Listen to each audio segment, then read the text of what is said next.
Hello madam. സ്വാമി ആശ്രമത്തിലുണ്ടല്ലോ അല്ലേ? അതെ, ആശ്രമത്തിലുണ്ട്.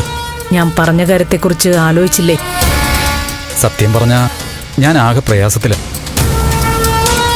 ഈശ്വരവിരുദ്ധമായിട്ടാണല്ലോ ചില കാര്യങ്ങൾ ചെയ്യുന്നതെന്ന് ഓർക്കുമ്പോൾ ഒരു മനസമാധാനക്കേട്. ഈശ്വരവിരുദ്ധോ? ലോകത്തെ ഏറ്റവും വലിയ ശക്തി അമ്മയാ. ഒരമ്മയുടെ വിഷമം മാറ്റുകയല്ലേ സ്വാമി ചെയ്യുന്നത്. കുറ്റബോധമൊന്നും വേണ്ട. അങ്ങ് എത്രയും പെട്ടെന്ന് തന്നെ എന്റെ വീട്ടിലേക്ക് വരണം. എന്നിട്ട് ഞാൻ പറഞ്ഞ കാര്യം ഇവിടെ എല്ലാവരുടെയും മുമ്പിൽ അവതരിപ്പിക്കണം. ബ്രഹ്മദത്തൻ തിരുമേനി നിർദ്ദേശിച്ചതുപോലെ ആയിരിക്കണം കാര്യങ്ങൾ അവതരിപ്പിക്കാൻ.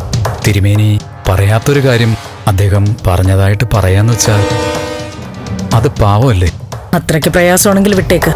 മാഡം പറയുമ്പോ അത് ചെയ്യാതിരിക്കാനും സാധിക്കുന്നില്ല. അങ്ങയുടെ വിഷമമൊക്കെ മാറുന്ന തരത്തിൽ ഞാൻ പാരിതോഷികം നൽകും. അയ്യോ, അതൊന്നും ആഗ്രഹിച്ചിട്ടല്ല ഞാൻ ഇതൊന്നും ചെയ്യുന്നത്. ശരി, ഞാൻ അങ്ങോട്ട് വരാം. മാഡം പറഞ്ഞതൊക്കെ എല്ലാവരുടെ മുന്നിലും അവതരിപ്പിക്കാം. സന്തോഷം.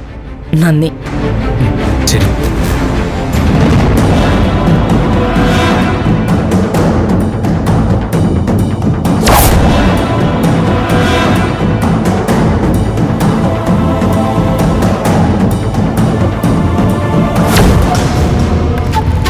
അമ്മേ, അമ്മ വന്നേ, നമുക്ക് ചന്ദ്രത്തേക്ക് പോവാം.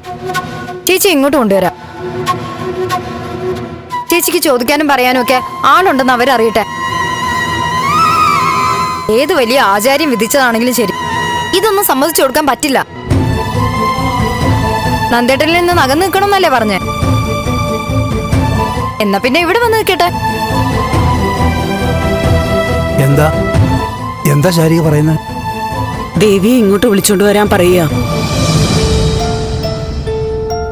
ഒരു കണക്കിന് അതാ നല്ലത്.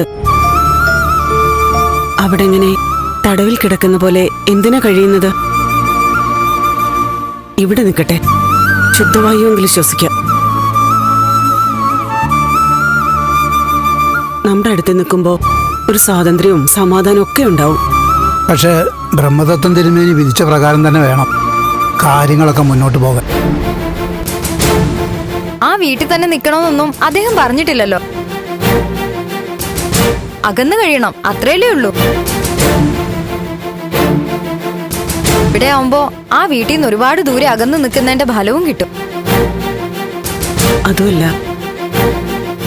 കാർത്തികേയന്റെ കാര്യം പറഞ്ഞത് മുതല് അങ്ങനെയൊരു പേടി മനസ്സിൽ വന്നു കിടക്ക.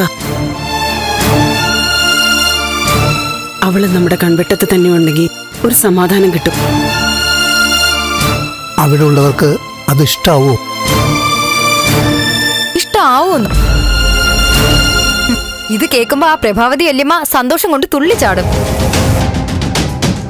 പക്ഷെ അവരൊഴികെ ബാക്കി എല്ലാവർക്കും മോളെ വലിയ കാര്യല്ലേ? നമ്മൾ ധിക്കാരം കാണിച്ചെന്ന് തോന്നുന്നു. നന്ദനും ചിലപ്പോൾ അത് അംഗീകരിക്കില്ല.